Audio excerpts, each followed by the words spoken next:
Okay, so Dillon, welcome to Voices of the Community. Hello. So please tell the audience who you are and your role here at Little Manila Foundation. All right. Well, my name is Dillon Delvo, and Little Manila kind of came about just from really just, I think, fate. I'm now the executive director of Little Manila. Been doing this now for 3 years, although we've been operating as an organization as volunteers for the past 16 years. It all starts with myself and my friend, Dr. Don Mabalon, who's now a professor of history at San Francisco State University. We've known each other ever since middle school. Me in 7th grade and her in 8th grade, and then throughout high school. And then we went off to college, so we were friends. She went off to UCLA. I went to San Francisco State. And what we both learned, kind of when we come back into town, although we didn't really stay in contact too much, but at our annual Barrio Fiesta, which is kind of the biggest Filipino gathering in Stockton annually, we saw each other again and we reconnected. And the thing that really we started talking about was the fact that although we were born and raised in Stockton, our dads were both guys from the Manong generation, which is the first generation of Filipinos to come to America, large generation to come to America mostly in the 1920s as a result of California agriculture, the industry starting to kind of explode. They needed cheap labor at the time. The Philippines was a territory of the United States, and so they could come over as naturals. So the big thing to us is, although Stockton is kind of the center of California ag, and they are migrant field workers, and all this history took place in Stockton. And as a matter of fact, it was the largest population of Filipinos in the world outside of the Philippines at the time, from the 1920s to about the 1960s, early 1960s. We knew nothing about our history, which also meant we knew nothing about our dads to a certain degree. And we didn't know anything about this heritage that really kind of helps to define our identities. We didn't know about ourselves. And we were kind of on the cusp of losing all this history, which we, through college, ethnic studies classes, was so much of our inspiration. Understanding for the first time that success is not so much this kind of thing that you do by yourself, but it's really about building upon a legacy of people that sacrificed greatly for you to have the opportunities that you have today. Really acknowledging that, not acknowledging that, not letting it be kind of a way to live your life is, I think, what privilege is. So for us to learn it was really life-changing for us. And here we were learning about all this stuff, the history of Stockton. We were born and raised there, but I had to go to San Francisco and she had to go to LA to learn it. And we kept on, the question of why did we have to leave Stockton to learn about Stockton is something that really kind of messed with our minds.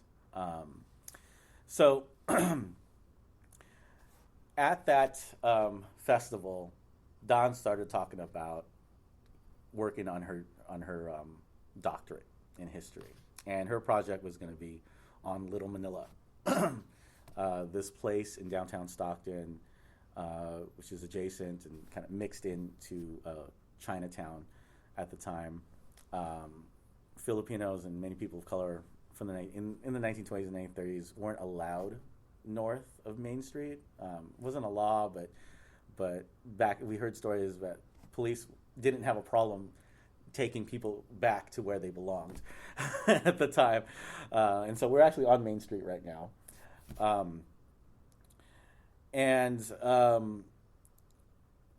we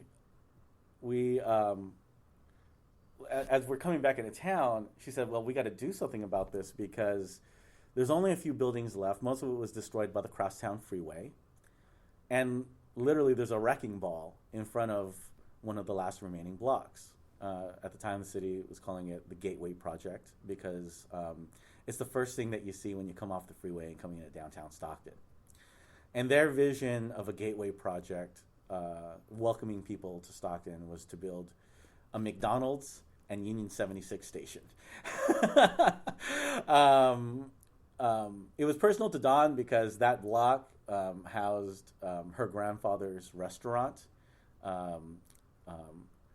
and the Lafayette lunch counter. And at that time, no one really understood the history of that area, or valued that history. It was really seen as kind of just, well, that's Skid Row. That's where all the bums hang out, all the homeless hang out. But not understanding the context of stuff like redlining, stuff like the fact that, people weren't welcome on a certain side of town. And, the fact that it became kind of more of a class issue rather than a race issue, basically the current day class lines were drawn by yesterday's racial lines. And that's, I guess you can debate on whether, there's still class lines or racial lines. But basically we stood in front of these buildings, and I was a film major, and so I videotaped the destruction of these buildings. While Dawn was working on her dissertation about these buildings. And so she went and did exhaustive research on the history of every single building and what it was been throughout time, and really painting a picture of this community that existed of what really Little Manila was. And it was called Little Manila. Yeah, it was called Little Manila. It was the largest population of Filipinos in the world, outside the Philippines in the 1920s, 1960s. And one of the biggest reasons why that was Little Manila is because there were actual Filipino businesses there, which is rare back in those days, because it was illegal for Filipinos to own property. But there were folks that were willing to lease property to them, and so that's how they were able to have businesses there. Now, the Filipino immigrants at the time were field workers, so they're migrant field workers. So they were actually only in town. Most of them were in town just for like December until around April, May, for asparagus season. And then they would go, Delano, and all the way up to Alaska for canning season. But why Stockton? It was because of these businesses that were there. What Dawn has found is that in many of the letters, she's found it, like if you couldn't own property, and your only form of communication, right? There wasn't really like international calling back then. Obviously, there's no Facebook or texting or IMing or any of that stuff. And you're a 16, 17, 18, 19-year-old person coming to a strange land. Your only form of communication was mail. Oftentimes, it was these businesses that would hold all these shoe boxes of mail.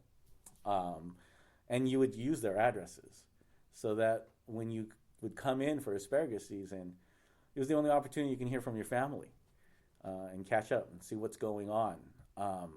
And I think more than anything, I think that's why a migrant field laborer could consider that place home, right? It's the only way to connect. So those businesses were essential in that community just to be able to communicate. So what happens next is Dawn started saying, hey, we can't save these buildings. It's already too late for us, but we could at least mark them. And so her and I worked towards, with the city to have the city name at a historic site. we got a lot of support from the vice mayor at the time. Her name was Gloria Namora, who was, I think, one of the first Filipino politicians to get at the vice mayor level. And so we were able to get that done. We raised money. It's funny how we raised funds because literally we were just out of college. So kind of at the same time when we were trying to figure out how we were going to pay back our student loans, we decided, hey, let's mark this area. And so one of the ways we raised funds was we had a friend that designed a T-shirt for us, and we literally sell these T-shirts out of the trunks of our car. And then another thing that happened was Dawn was parked. It's a funny story. She was parked over a manhole in San Francisco, and there was an underground explosion, and her car was actually lifted up because of this explosion. And so anyway, part of the settlement from that helped pay for these banners. So literally, it was extremely grassroots. And I will say that at the time we were all extremely innocent about what was going on in the city. So the year at this point is probably around 2000 when we kind of get started. Like 1999 when Dawn and I start talking, and then 2000 when we really get started in designating the place. And then in 2002, it gets designated. We've raised the money. We're putting up banners, and then we unveil October 2002. We were able to shut down one of the streets, and we had about 700 people show up, and had this great kind of just unveiling ceremony. All the politicians are there, and we get to show that plaque, or not really plaque, but the sign that you see when you come off the freeway. And all the banners that kind of tell the story of Little Manila. There's different themes as you look at all the banners. And so that happens. And then another thing happens. So all of a sudden, the person that we asked, the vice mayor at the time, that we asked to be our chairperson, the organization, quits on us, which we didn't really understand. And I think she was just, I'm just overwhelmed. A lot of things going on. And so I think you and Dawn can do a great job, right? About a month after the unveiling, we find out that the city has named that block that we were on as one of the blocks in an 8-square block redevelopment area. It's been named a redevelopment area. And for over a year, there was a developer working on a plan to build a strip mall in the area that we had just designated as historic. And so what kind of came out to be, it was like, we just wanted to mark the area so people would know that this is significant, not just to local history, but really Filipino American history, which in the end is really just American history. To all of a sudden, how do we save 3 buildings, right? And that question of how do we save 3 buildings is something that we're still trying to answer today. And what we've learned, I think, over the past 16 years is that it's not as easy as just buying the buildings. Were you able to actually purchase the buildings? Well, at one point we did. We entered in an LLC with another organization. I left out a lot of this. I'll get to that. But then lost it with the whole market crash thing. Yeah. But anyway, prior to that, what happened was the RFP from the city went out for this development plan. There was already a developer who had worked on it for over a year. The developer was, at the time, current city council member of Union City, an ex-mayor of Union City, and our city manager at the time, a guy named Mark Lewis. His job prior to being the city manager of Stockton was being the city manager of Union City. And so how does one find out about this redevelopment plan a year ahead before it gets announced? It's all kind of inside. And I think their thought at the time is that I know their whole thing was, well, if we can develop and increase the tax base, then we can do a bunch of good stuff. But of course, at the time, Stockton was one of the fastest growing cities in America. Basically, city government gave the keys to developers, massive sprawl throughout the city. All this stuff really leads to the bankruptcy of Stockton, a fiscal bankruptcy, but on our side, we also believe a moral bankruptcy, as we start to engage, and kind of these two newly graduated students just say, let's fight developers. We were extremely naive. Now, if you would have asked present day 43-year-old Dillon, right? Hey, can we fight developers? I'd be like, hell no, and this is crazy. And but I think our advantage at the time is that we were extremely naive, and we were like, wow, well, we're from, we were born and raised in Stockton, went to SUSC schools, lived in Southside our whole lives, and went off to college, and now we're coming back, and we want to help, right? And we thought, yeah, the city people are going to love us, and like who does that? At the time in 2000, like no one does that. Everyone was always leaving Stockton, so there was never a lack of smart and talented people in Stockton. It was just, how do you get them back, right? They would fall in love with the communities where they went to school, or job opportunities, that were prevalent in other places just weren't available in Stockton at the time. Which gets us into that whole conversation we were just having a second ago of the Michael Tubbs generation, your generation working together, and that if you will, kind of in-migration of Stockton residents coming back to work in the community. But I want to go back to your point about moral bankruptcy. Being Sure. a native Stockton myself and watching it over many decades, could you please share a little bit more about what your and Don's take on the moral bankruptcy of the leadership of Stockton, for example? Sure. So what happened, the question of how do you save through buildings, right? And so there was a one month time frame for the request for proposals for a development plan. And we approached the city and we asked, can you delay it 3 months? Because although I was a film major at San Francisco State and Don was a history major, we believed that we could, in 3 months, come up with a development plan, though neither one of us are affluent. So the crazy thing is we did come up with a development plan. So how did we get there? We called our friends that we knew in college, and they were involved in urban planning. One was Michelle Magalong, who's now the head of the Asian Pacific Islander Americans in Historic Preservation. Another person, her name's April Veneracion, who I think just finished, where did she come out of? I want to say it was MIT or something. I'm not 100% sure on that.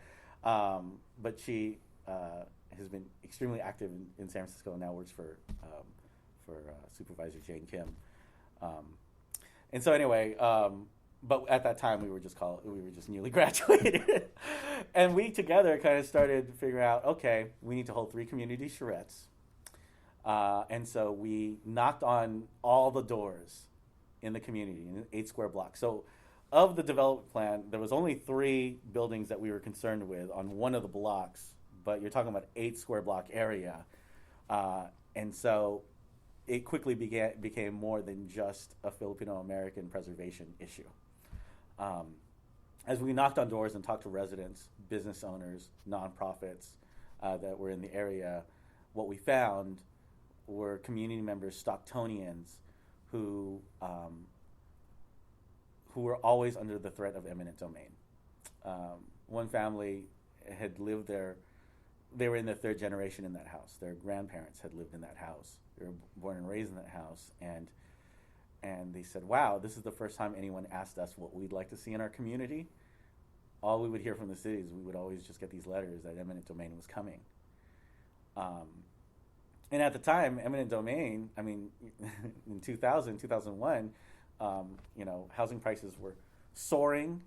The property value in that area was probably the lowest in Stockton at the time. And so you do eminent domain on these families, you were making homeowners, right, into renters overnight. So it was. We thought it was extremely immoral, and just the fact that it was a community that really felt like they never had any empowerment in what they'd like to see in their community. The city hadn't put any resources into that community. Even if you go today, you can go and look on the sidewalk, and the sidewalk will say 1946. It's the last time there was any infrastructure invested, just in the sidewalks alone. There's still cobblestone parts of the sidewalks, which could be a great thing, but I mean, there's not even any like accessible, like if you're in a wheelchair, there's no ramps on any of these sidewalks. And so I think the idea for, leadership at the time was like, oh, we're just going to bring in a developer, they're going to tear everything down, and they're going to pay for those sidewalks, they're going to pay for all that stuff anyway. Anyway, in those 3 months, we engaged the community, we brought everyone together, we visioned what would you like to see. At the same time, Don was working with the National Trust for Historic Preservation, and within those 3 months, they actually named us one of the 11 most endangered historic sites in America at that time. Because of that, our story was picked up by AP. We were in the New York Times, the LA Times. The History Channel did a whole thing on us. And we were at the time asking people, well, write letters to the city council. And it was the largest letter writing campaign that the city council had ever seen. They were receiving letters from the Philippines and all over the world, basically saying, hey, we have to honor this history. So a huge amount of political pressure brought on. The other thing that happened was because the story got picked up, there were developers from San Diego who were involved in the Gaslamp Quarter, the redevelopment of the Gaslamp Quarter, who saw the redevelopment of downtown San Diego, using adaptive reuse, smart growth values as actually a way to make a lot of money and more money than just a strip mall. And so they actually approached us and said that, we're developers, and obviously we would like to make money, but we actually believe that preservation and kind of reusing these buildings, rather than just building a strip mall, but really creating kind of a destination place. Strip malls at the time were like weeds in every city, and basically you could find the same stores and all that kind of stuff. And he said, but you have history here, you have culture, and there's so much you can build upon that. I mean, that's the reason why people go into downtowns, right? And so they actually saw it as a big way to make money, right? But at that time, all Stockton knew about was strip malls, big box, stores, all that kind of stuff. No one was doing mixed use in Stockton at the time, or building, in empty lots, or any of the things that, hopefully now that the city, understands, urban redevelopment, right? No one knew about that at the time, but because we had folks who had just graduated from college, who just, learned about this stuff, they taught us, they taught the community, and we said, yeah, I think that would be a great place to live if we did do like retail on the first floor, and then had a community that could actually access that retail. It would actually be more sustainable. And so we had this plan. Of course, we had caveats with the developers. No use of eminent domain.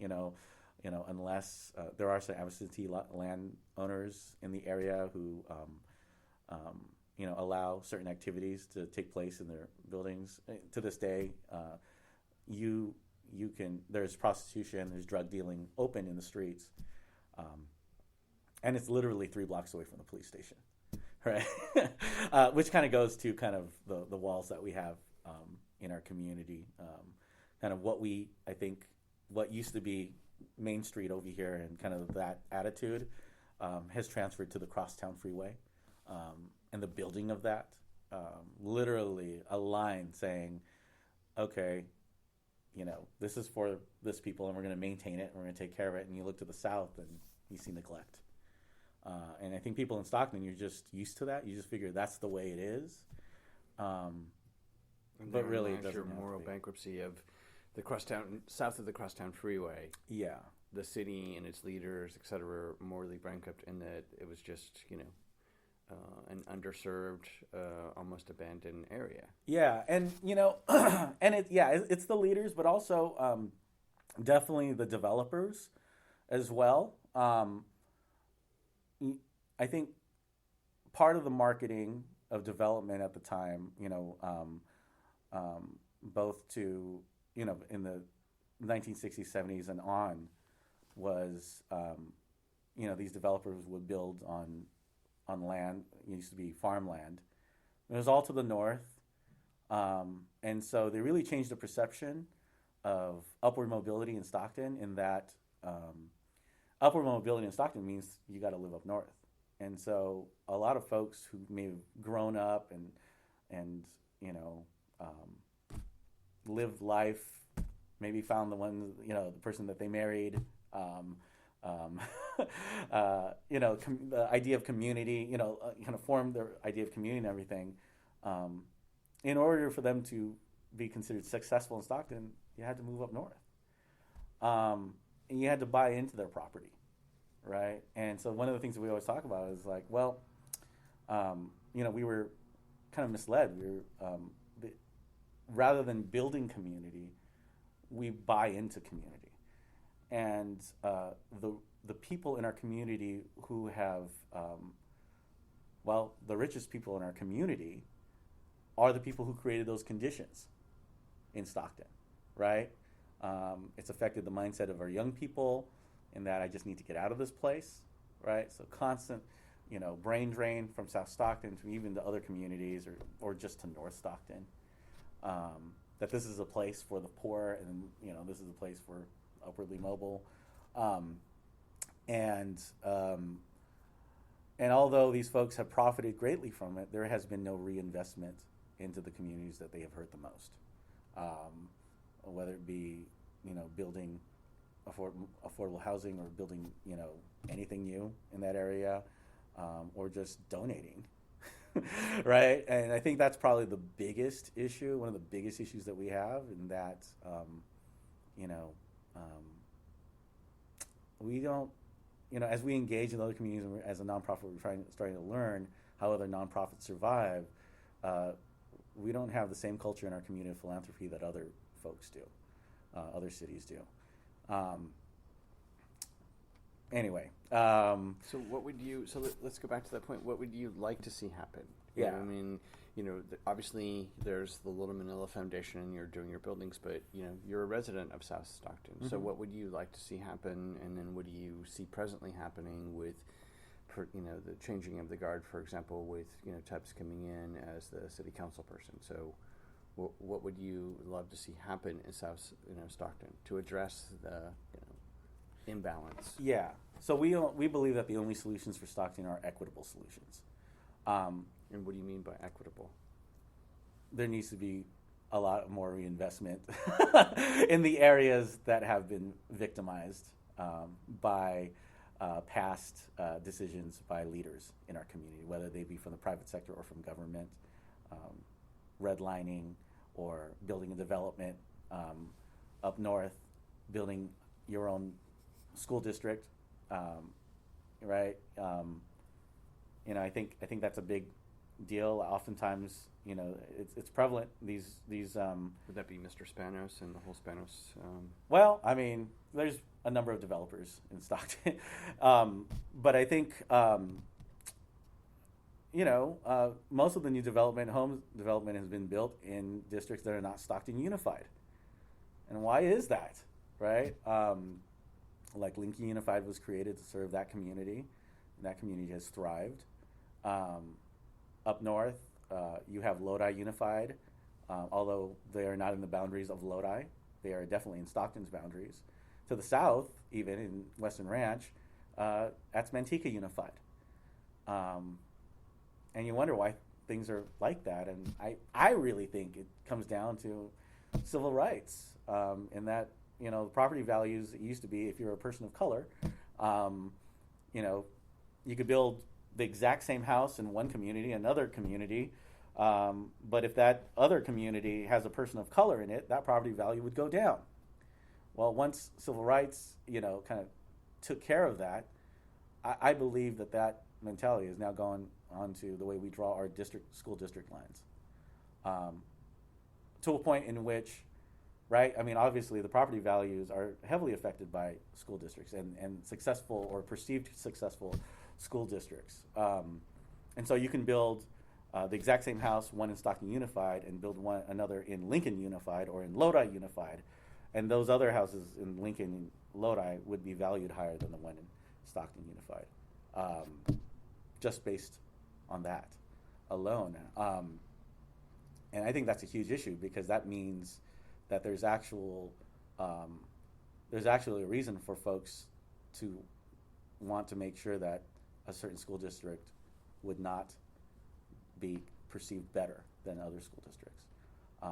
And so, I mean, anyway, yeah. So I really think kind of the inequity that has existed in Stockton goes more than just the way we allocate or the way the city allocates funds,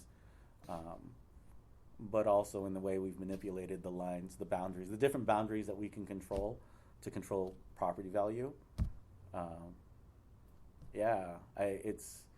think there's a lot of stuff going on there, and which eventually just kind of leads to this vicious circle of poverty, undereducation, and real hopelessness. And so we've come to this conclusion because of the things that we were involved with Little Manila. We were extremely naive. Although we had grown up in South Stockton, we never understood, these things, that kind of how communities are developed and how these lines are drawn out. It's kind of just later on that we're understanding this, and that, maybe we were lucky, right, to fall victim to, what was expected for a young person to, when they grow up in South Stockton.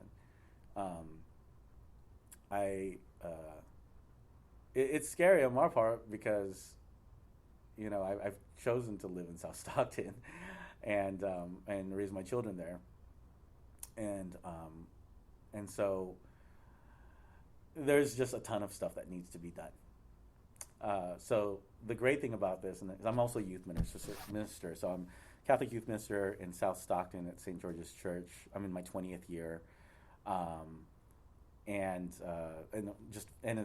it's been volunteer work. It's been my volunteer work. It's kind of taken over my life. But one of the things that I've been involved with, and as we were approaching the youth ministry and how can we best serve these young people, is really just kind of try to talk them into at least considering coming back to Stockton. Right, we definitely are trying to get them to college. We do a number of things to do that, whether it be bring people to speak to them, or to do college tours, help them with applications, financial aid, and all that kind of stuff. It's definitely been a part of our ministry. But with that, and with any letter of recommendation that I write, I tell the young person, okay, I'm writing this for you, right? And you don't have to do this, because obviously we may not have the industry that you want to go into and all that kind of stuff. But you also have to understand your family still lives here. You may have a young brother, a young sister, right? Or aunties and uncles or grandparents that live here. And no one's coming to save us. We have to figure this out ourselves. And so if you are so inclined to angle your life and your future in our direction, we would greatly appreciate it. And so we started doing that, and actually some kids started coming back. And I will say this, that I started moving in that direction from a very selfish standpoint, because at the time I was in the youth ministry and we were working on all this Little Manila stuff. Like, for example, when we went to City Hall, right, to get the historical, the markers up, the funny thing was at that time, no one was really aware about the history of that place. There were a few folks from Bridge Generation, local Bridge Generation folks, whose parents were from the Manong generation. But the funny thing is that a lot of the people who showed up, who kind of posed as Stocktonians, were all folks from the Bay Area. They were like our classmates in college. Um, and so, which is completely understandable because both Don and I had to leave Stockton to learn about Stockton. And so at that point, we were trying to respond to a cause that most people didn't even know existed, right, at the time. There was no ethnic studies. You could take a U.S. history class in Stockton, and you would never know who Larry Idleong was, right? Larry Idleong was the guy who pressured Cesar Chavez to start the UFW, and start the Delano grape strike. He was originally from Stockton, and led several campaigns in Stockton. That's what allowed them to build to Delano. And yet today, we're still trying to tell people about Larry Idleong, who was a Stocktonian, right? So you're talking about like ground zero of complete dismantling of a history and heritage. I mean, we were there. We were at the very cusp of losing it in the fact that we were about to lose these three buildings. Little Manila is really kind of a symbol of that. It became our Alamo. But with that, understanding the history of it, of that community, the issues that those new immigrants had to face in America at the time. Of course, they're coming in the 20s. Next thing you know, they're facing the Great Depression, right? And so if you ever want to know about they're taking our jobs, right? That's the generation that had to face this stuff, and had to persevere in it. Actual federal law that basically said the federal government is willing to pay for your boat ride back to the Philippines, but you can never come back, right? Over 90% of those folks that lived in America, Filipinos that lived in America, said, well, we don't want to go back. And the crazy thing about that is that probably more than anyone at the time, they actually believed in the idea of America, that, well, this is going to change some point, right? At some point, we'll be able to own property. Some point, we could become citizens. Some point, we'll be able to vote. And we're going to stick it through, right? They come in the 1920s. Remember, civil rights didn't come in the 1960s. And immigration is closed to Filipinos in 1936, the Tidings-McDuffie Act, which limits immigration to Filipinos from the Philippines to 50 a year. There's a bit of a surge of immigration because of World War II, and the Filipinos who fight on the American side in World War II, and they bring back wives from the Philippines. But other than that, immigration is closed till the 1960s. I think this is idea of immigration in which, even in for the fact that, with Chinese immigration and with Japanese immigration, they came over as families. By the time Filipinos are coming to immigrate, the folks that are trying to get the workers, they're not trying to get families to come over. They're really just trying to get the laborers to come over. And so this generation kind of lives on an island. Just that very fact. It's not about planting seeds in this place. It's about, we just need labor. And so, I often look at the kind of the farmer field worker relationship as kind of the biggest issue in Stockton, in which you have people that have always been empowered and make change in a community and kind of guide the direction of a community, but they need a labor force or a cheap labor force, and so they use them, but never consider the fact that a field worker could maybe become a farmer. And I think we're at the cusp now in which, we need to be running things. So that's one of the things I started to understand in the youth ministry. This idea of empowerment of our young people, that they really have the ability to do what they want and move mountains in many different ways, is, I think, how we're going to bring about change. the level of discourse that's been taking place in Stockton, I think, has greatly changed, and we have to thank Donald Trump for that, and all the things that have been going on, kind of in recent history, because oftentimes, if we brought up issues, I think in the past it was always just seen as complaining, right? Or it was just, oh yeah, I think people in America believe that we had progressed much further than the reality was or is, thanks to civil rights. One example is just like the hip hop community. For decades, we've been talking about police brutality, but it really isn't until video that people actually believed it, which in itself is a form of racism as well, right? In that you have a whole community complaining, and people are, just don't believe you. So it's kind of crazy, so this has been able to raise the level of discourse, and I think this is why it's important that people like Michael Tubbs comes into our community, and folks from his generation really empower themselves to say, I can shape this community, right? I don't have to wait. I can do things now. And I think it's greatly needed. So I want to go back a little bit about this younger generation city council person Tubbs coming in to help facilitate that in the South, and is now a mayoral run. Where would you like to see that go?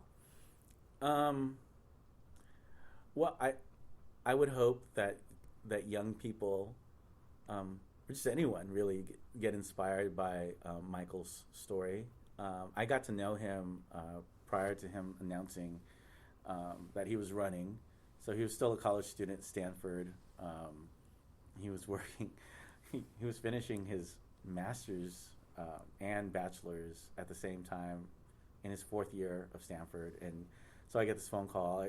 I was somewhat involved in politics, in that I got to serve on the school board for a bit, and I also worked for Senator Lois Wolk, who was the senator of this area at the time prior to redistricting.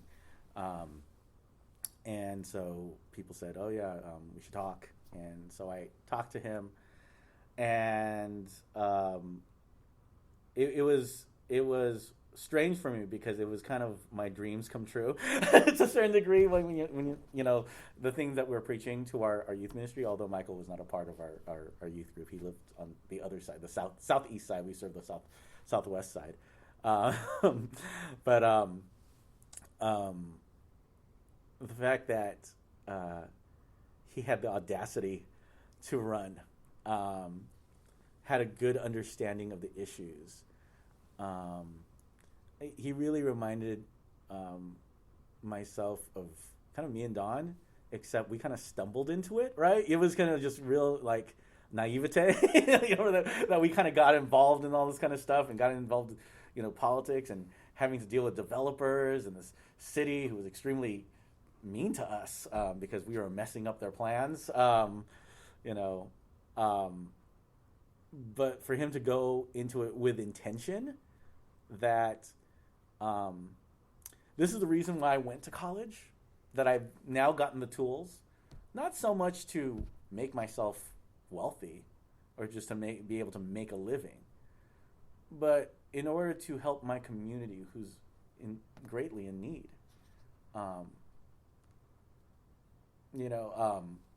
This is the type of thinking that we need from our young people. And so when he was telling me about himself and what he wanted to do and his plans, and I jumped on board big time, and and saw that his campaign was definitely hope for South Stockton. I will say that prior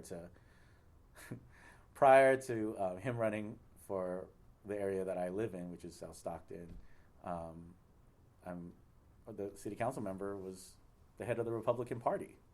So yeah, if that makes sense to you, that the head of the Republican Party can be the city council member for the poorest place in Stockton, the poorest region in Stockton, well, that would explain a lot about how Stockton is run.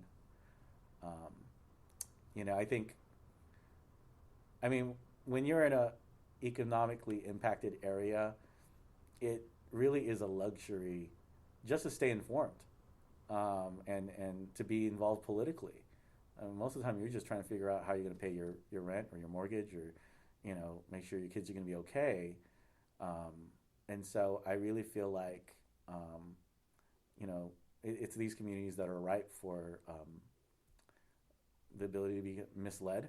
Um, um, that you can kind of just sell this kind of short list of goods that sound really great and sounds great for the community, um, but has nothing to do with the long-term change and progression that really needs to take place, or even equitable solutions that need to happen. Um, you can just take a picture with a bunch of kids around you and say, "Wow, look at how much that guy's doing for kids and stuff," and "Wow, he's amazing. I'm going to vote for him," and all that kind of stuff. But then that person isn't actually looking for the solutions that is necessary for that community.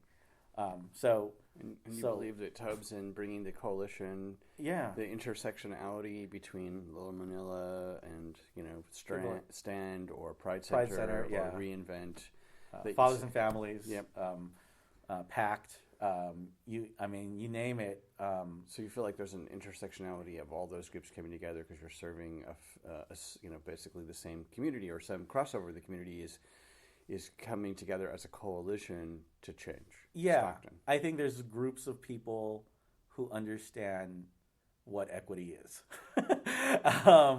and understand and are searching for best practices from communities that are similar.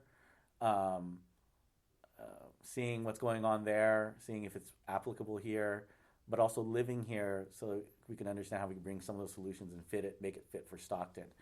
I think that's something that was happening in small pockets, but there's never been like a concerted effort, in which it's mixed with government, and all these groups. I really think right now we're kind of in a renaissance in Stockton. We still have a long way to go, but I really feel like if you have a good heart and want to do good things, and you have sought out the tools to make those things happen, I think you can actually make those things happen in Stockton. Unlike other communities, I don't know if a senior at Stanford could run for mayor in San Francisco. I'm sure anything's possible, but you can do that in Stockton.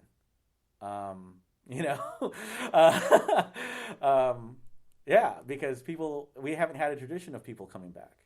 They moved to San Francisco, right? And the brain drain goes over there, and we could just get a percentage of those folks to get here, to get active, but also see it. Not as a way to make money, but really, as a way to find your life's worth. I think. Obviously, I kind of come from a faith background, and so, I'm constantly putting pressure on the kids to make decisions based on love, not so much what's going to get you the most money. Although if it happens to you, that's great. but if it doesn't happen to you, it doesn't mean you can't make a difference in our community.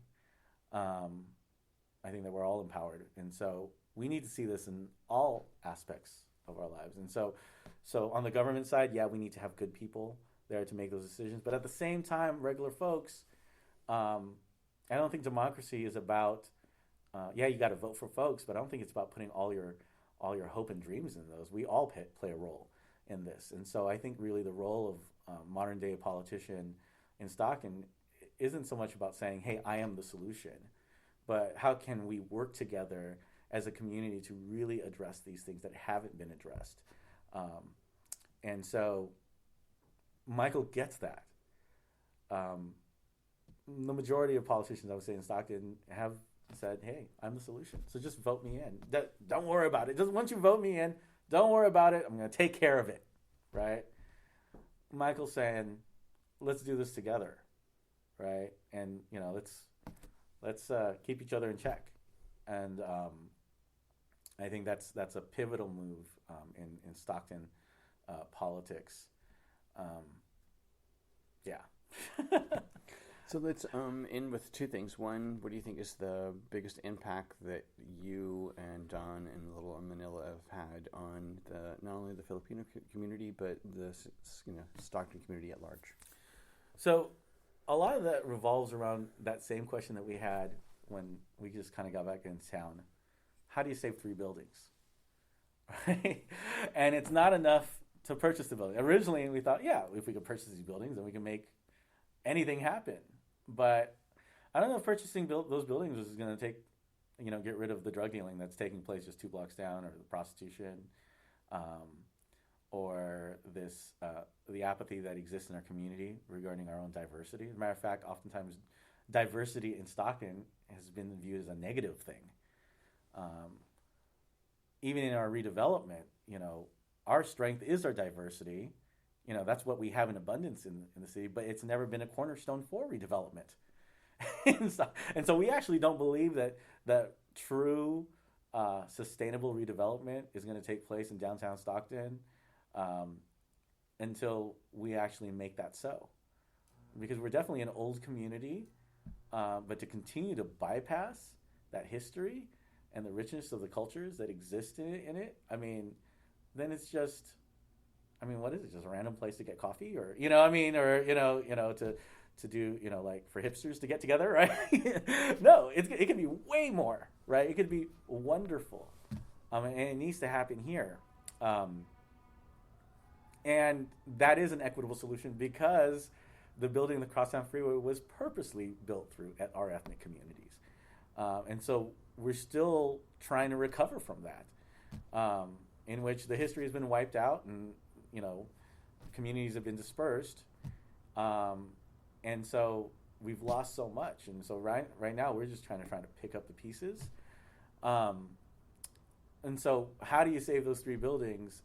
We believe it's really about a culture change, a local culture change, in which it's a community that actually recognizes its own history, its own diversity, and sees it not just as this kind of, not just as this kind of,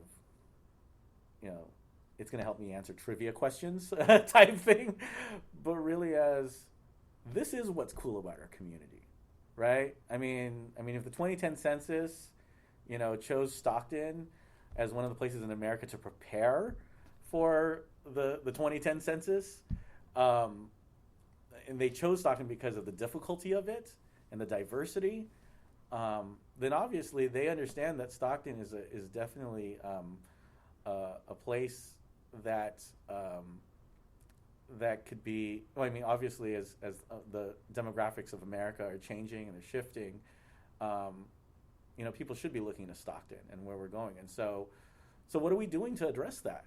Right? Are we just gonna continue to just be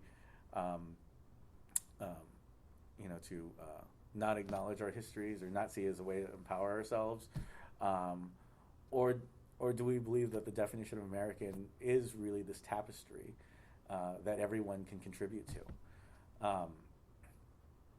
Not just this kind of blending in and creating this kind of new type of being that has no race or no history or no culture. I think there's room for everyone, and so we really should be kind of leading that charge. So how do you save 3 buildings? It's really about changing perception, but also changing, I think, some of the values that we have. In a community in which that was so impacted by the foreclosure crisis, no one's ever really investigated, and I see this in my children. I'll never forget, when the kids in my youth group, kids had never prayed for the economy before, right? But they were praying for the economy because their parents were fighting, because they were losing their homes, because they had to move away. But no one ever studied, well, what does that do to a young person when a home is something that's so easily taken away from you? So what does that mean to your definition of home? What does that mean to your definition of community, right? When it could just be easily taken away and just moved into a new place. I think we have a lot of work in defining what true community is. And there are many aspects that need to be dealt with. And so I think for us, we want to elevate the amount of discussion, and we really want to angle it towards social justice in our community. I think it's too easy to just say we're about Filipino American history and all that kind of stuff. But I think it's a lot more, and it's definitely, you beg the question. It's like, okay, it makes sense that you're teaching Filipino American history at high school. Now you're teaching Mexican American history and African American history, and our hope is that we can expand that further, and we're heavily advocating for ethnic studies. Why is that important to Little Manila? Well, it's ethnic studies that brought us to Little Manila, right? It's this idea that although we are unique and we all have our own stories, what we learn in ethnic studies is that we're actually a lot more alike. So I think there's a certain empowerment there, but then also to the point where, when I take a La Raza class or I take some Black history class, we're to a point as me as a Filipino American can learn that and say, as an American, this is a part of me as well. Not just, I'm going to learn about them, but I'm actually going to learn about what it means to be an American. And so to be a Stocktonian nowadays, as our demographics are kind of already there, our cultures are here, much of our history is here, are we just going to all throw it away? Or is it going to be a guiding force for our community? And we want to make that argument because that's the only way you actually save 3 buildings. It can't just happen with just the Filipino community. It has to be our entire community saying, this is important to us. This is a story that's relevant, not just to the Filipino community, but us as Stocktonians, because this is just a Stockton story. And in the end, it's just an American story. That's, I think, what we're really trying to figure out with Little Manila. I don't think there's any simple way to go about it, but I think it's centered in social justice and equitable solutions and really trying to empower our youth. Thank you. Sure. One last question. Sure. Is there anything about yourself that people don't know about? Is there anything about myself that people don't know about? I feel like I put it all out there. Well, yeah, I mean, so it's a little crazy. I've been involved. I feel like I'm the Forrest Gump of Stockton to a certain degree because, I've been able to work for the county. I've owned my own small business. I've been on the school board. I got to work in the state senate. I was the director of a new charter school, social justice-based charter school that was created. And now I'm working as the executive director of Little Manila. So I guess it just all sounds like, I'm a youth minister as well. It probably sounds like I can't keep a job, all that kind of stuff. But I think I've been led on a certain journey to kind of be able to understand this larger picture that needs to happen in Stockton. And I think I've been put into places where I can get an understanding of why things are the way they are to a certain degree. And I'm extremely grateful for that. And it's allowed me to make decisions in my life. When I went from director to this job, it was a really hard decision to make because I have a 3-year-old and a 6-year-old, and basically what it equated to was a $30,000 cut in salary. And it's I think more than anything, being a volunteer youth minister, if you got to stand up in front of a bunch of kids and you got to tell them that you got to live your life in a certain way, and then you're not doing it yourself, or if you can't make those decisions, those tough decisions in that same manner, that you're not going to live a market-based life, but rather you're going to live a love-based life. You got to be able to make those tough decisions and have the faith that you're going to be all right. And I think we definitely need more of that. But I think maybe that's the thing that people don't know about me, that I am, although I went into this extremely naive, I am intentional about the decisions that I make nowadays, even to the detriment of us, my family in the market world, but can't take the market with you. That's really great. Yeah.